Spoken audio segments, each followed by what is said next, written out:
J'étais forcé de partir du Cameroun. J'étais forcé de partir du Cameroun. Ce n'était pas de mon propre gré, voilà. Je continuais le voyage, mais j'étais plus avec moi, j'étais traumatisé. Je n'avais même plus à marcher, à respirer. Je n'avais plus envie de rien faire. Avec tout ce que j'ai vu au désert et tout.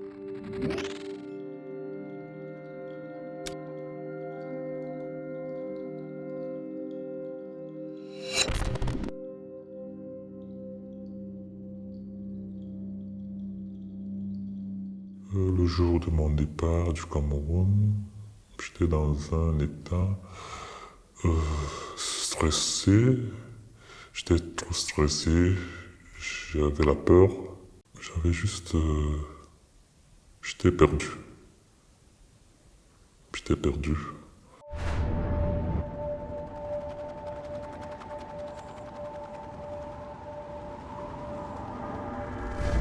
En étant au Nigeria où j'ai fait une connaissance avec un Camerounais, il m'a parlé du Niger, étant donné que moi je n'avais aucun objectif, aucune destination. Donc il m'a dit au Niger, ça pourrait être plus mieux que le Nigeria. Étant donné que moi je ne savais pas, je ne connaissais personne et voilà. Donc du coup, c'est par son biais que je me suis retrouvé au Niger. Donc au Niger, j'ai passé pratiquement un mois. Oh, ça a été...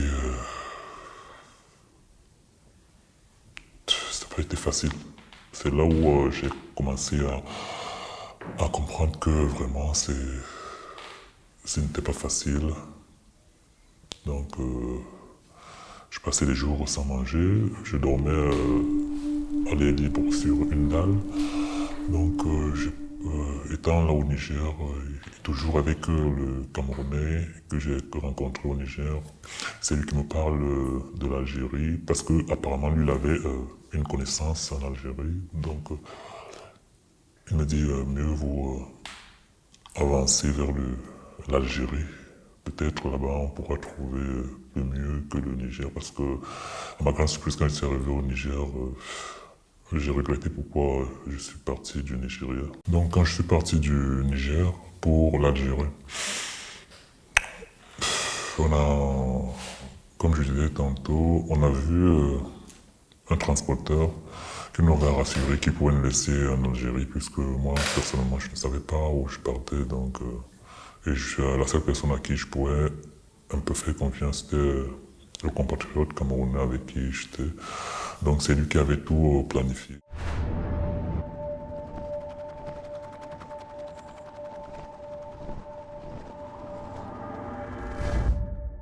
Le chauffeur nous a pris, et donc on nous a chargé.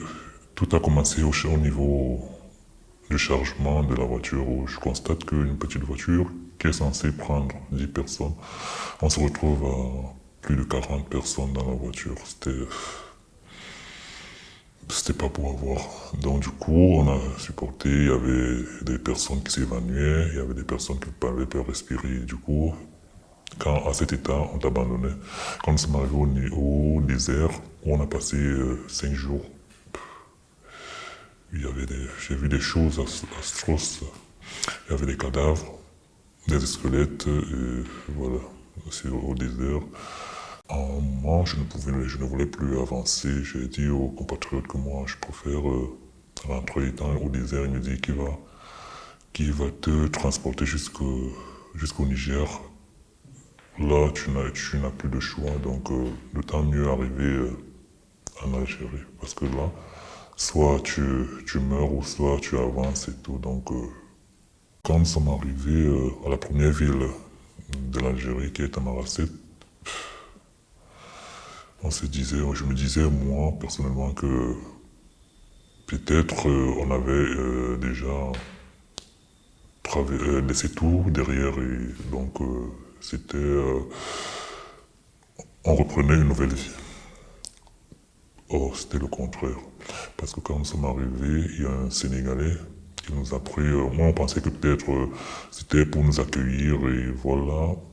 Or c'était pour la vente, donc celui qui nous avait transporté nous avait vendu chez le Sénégalais.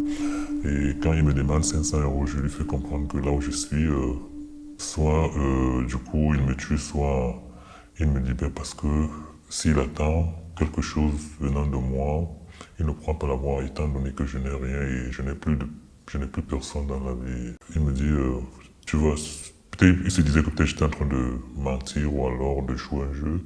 Il me dit, tu vas chercher à trouver 500 euros. Et du coup, à la fin, qu'est-ce qui est passé? Il a commencé à abuser de ceux qui n'avaient pas de rançon, abuser de nous. Le matin, on te met dans l'eau froide, on te bastonne. Donc cela a duré 2 semaines. C'est comme ça que j'essaye de supplier le compatriote avec qui je suis parti depuis le Nigeria. C'est lui qui me paye le ticket. On organise ma fuite parce que lui, il avait appelé sa famille.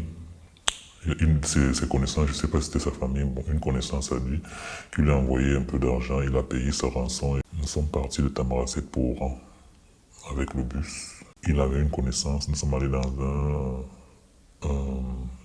un logement, un logement où nous sommes installés. On était dans la chambre, une chambre, 19 personnes.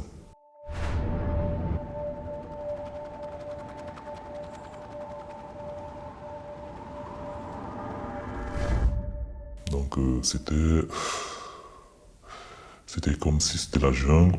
Tu n'avais pas droit à parler. C'est le plus fort qui, qui avait la parole. Donc du coup, quand les nouveaux venus, vous étiez comme des esclaves. C'est vous qui faites tout. Le matin, vous devez acheter à manger aux anciens et tout. Donc du coup, nous sommes restés là. On devait aller chercher du boulot. Donc moi, je devais remettre l'argent du compatriote qui m'avait payé le billet. Ce n'était pas facile.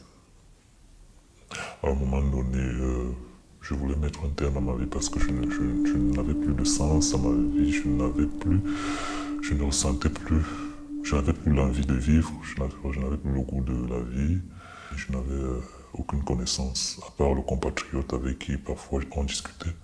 Je n'avais plus de téléphone, donc j'étais hors du monde. Et c'est comme ça que il me dit qu'il devait partir. Il m'informe qu'il devait partir de l'Algérie pour le Maroc, étant donné que moi je ne savais personne, je ne connaissais personne en Algérie. Je lui ai supplié s'il pouvait m'aider parce que là, je ne sais plus quoi faire. Parce que s'il me laissait, le mieux c'était de disparaître. Parce que là, c'était c'était comme l'enfer.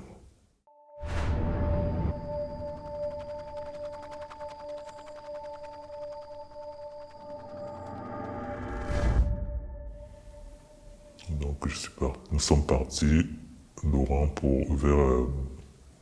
vers la frontière du Maroc, à Magnia. Quand on arrive à Magnia, ils essayent de chercher un guideur, parce que là-bas, ce sont les guides. Puisque non, moi, personnellement, je ne connaissais pas comment ça se passait. Mais lui, quand même, il avait les informations. Donc, du coup, il a essayé de trouver un guide. Le guide nous a demandé de patienter, il devait nous faire passer la nuit. C'est comme ça qu'il nous a tendu une embuscade. Nous sommes arrivés, on trouve 2 personnes. Ils m'ont arrêté parce que chacun a pris la fuite. Quand nous sommes arrivés, on se rend compte que c'était pas pour la traversée, c'était une embuscade. Chacun a pris sa route. On essayait de s'échapper. Donc, du coup, les 2 personnes m'ont attrapé. Ils m'ont enfermé. Je suis resté 3 semaines dans la case où ils m'ont enfermé. Parfois, je dormais affamé. Ils me bastonnaient. Ils me faisaient tout ce qu'ils voulaient, puisque je n'avais pas les moyens pour m'enfuir. Je n'avais pas la force pour me libérer. Donc c'est comme ça qu'un dimanche, le 27, je me suis dit c'était peut-être Dieu qui avait envoyé ce monsieur. Donc j'entends à la porte un monsieur qui frappe à la porte. Je me mets à crier parce que les deux étaient partis. Quand je me mets à crier, la personne a cassé la porte et me dit qu'est-ce que tu fais là? J'essaie de l'expliquer. C'est lui qui m'amène vers la frontière.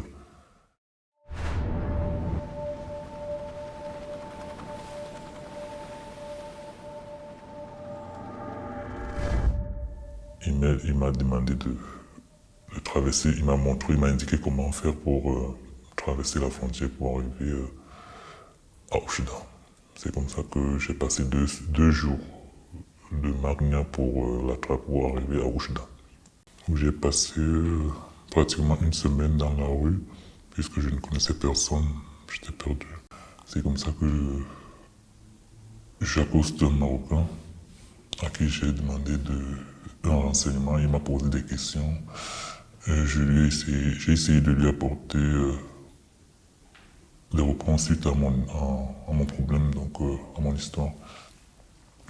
Il me dit, il y a des associations, c'est lui qui me fait part des associations en Rabat. Donc il m'a mené vers la gare, il m'a payé le ticket. J'arrive à Rabat, à la gare.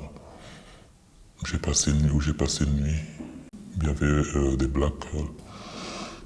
Donc je me suis approché vers un black, je lui ai demandé s'il connaissait des associations ici au Maroc, ou à Rabat plus précisément, puisque je venais d'arriver. J'avais tellement de problèmes et tout. Il m'a parlé du ACR. Je lui ai dit, le ACR, c'était quoi? Il me dit, c'est une association qui pourra t'aider. Je suis là. Ils essayent, jusqu'à présent, ils essayent de m'apporter un espoir de vie et à qui je remercie énormément, puisque quand je suis arrivé, je n'avais plus envie de continuer, j'avais juste une sensation, c'est de mettre terme à ma vie. Mais jusqu'à présent, avec son soutien infiniment, je les dis merci beaucoup pour tout ce qu'ils font pour moi. Puisque actuellement je suis dans ma maison de protection. Je pense que c'est la seule famille qui me reste jusqu'à présent. Je ne sais pas où aller, je ne sais pas quoi faire. Je suis perdu dans la vie.